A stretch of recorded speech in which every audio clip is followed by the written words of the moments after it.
పూరి జగన్నాథ్ గారి లైఫ్‌ని ఒకసారి చూసుకుంటే 1989లో రామ్ గోపాల్ వర్మ గారి దర్శకత్వం వహించిన 'శివ' సినిమాలో చిన్న క్యారెక్టర్‌లో నటించి అక్కడి నుంచి అసిస్టెంట్ డైరెక్టర్‌గా అంచెలంచెలుగా ఎదుగుతూ 2000 సంవత్సరం వచ్చేళ్ళకే దర్శకుడయ్యాడు. నేను నందా అంటే నువ్వు నందా అయితే ఏంటి ఇక్కడ బద్రి అని చెప్పేసి డైలాగ్ చాలా ఫేమస్.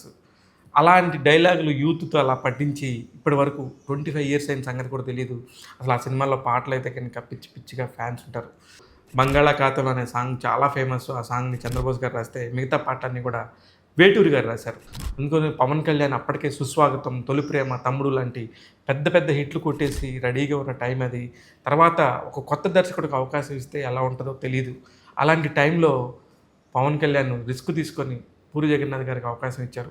'బద్రి' సినిమాకి ఆ రోజుల్లో క్లాప్ కొట్టింది మెగాస్టార్ చిరంజీవి గారు. అక్కడి నుంచి ఆ రోజు పడిన ఒక మైండ్‌లో పడటంతోనే పూరి జగన్నాథ్ గారు తన కొడుకు రామ్ చరణ్ ఎంట్రీ కూడా పూరి జగన్నాథ్‌తో జరగాలని చెప్పి 'చిరుత' అనే సినిమా కూడా వచ్చిన సంగతి అందరికీ గుర్తుండే ఉంటుంది. అంతగా చిరంజీవి గారు ఒక మనిషిని నమ్మితే అంతగా నమ్ముతారనమాట.